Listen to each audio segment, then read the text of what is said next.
and we're going to delay Obamacare for a year. That is our compromise. Joining me live now, Nevada Congressman Stephen Horsford, a Democrat. Congressman, just first of all, your initial reaction to that, hearing a colleague admit that this is essentially an effort to kick the can down the road.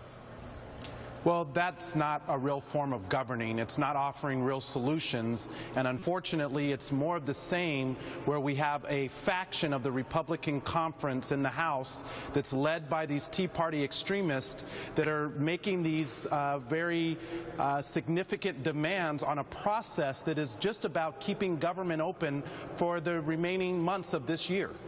There are those who have suggested that you and your Democratic colleagues are sitting on the sidelines right now, just rubbing your hands together, chomping at the bit, loving how all of this is playing out, because you know that come 2014, you will probably reap the rewards of this gridlock. What say you to that?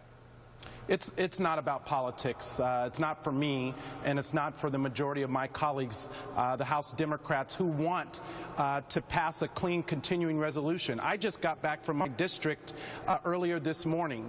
I have people who are already being affected by the sequestration, who on Tuesday may not be able to show up to work, and if they do show up, may not get paid. This is real. We have 40 million tourists that come to Las Vegas.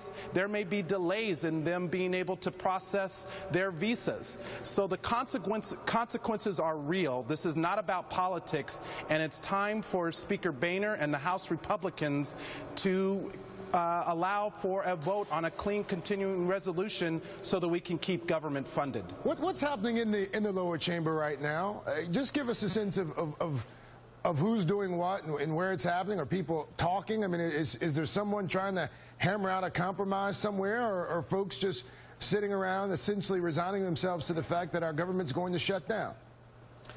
Well, our leadership has been meeting with all of our members in the House Democratic Caucus, providing us with regular updates. I have talked to several of my colleagues.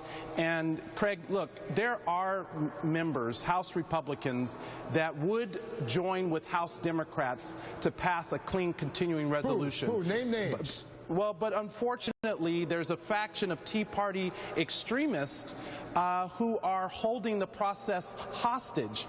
And if Speaker Boehner concedes his gavel to the Tea Party, then we will have a government shutdown come Tuesday. Who are these moderate Republicans who are willing to join the Dems?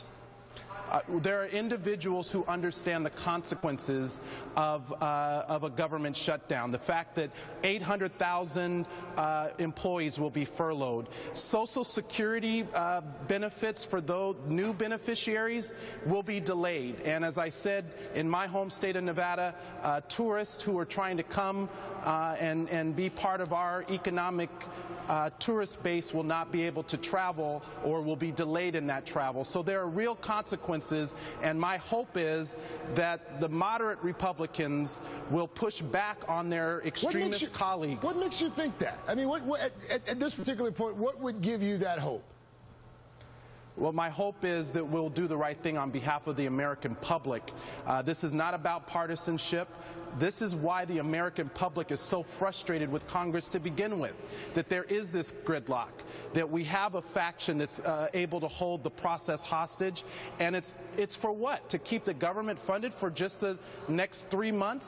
That's all we're talking about. This is not a larger budget plan over several years that we can talk about having a balanced approach to. This is about meeting our obligations at the current level of funding just through the rest of this year. I'm glad you pointed out the ridiculousness of this ongoing CR stuff. I mean, you guys can't even pass a full budget. I mean, it's laughable. It's laughable, but it's also irresponsible.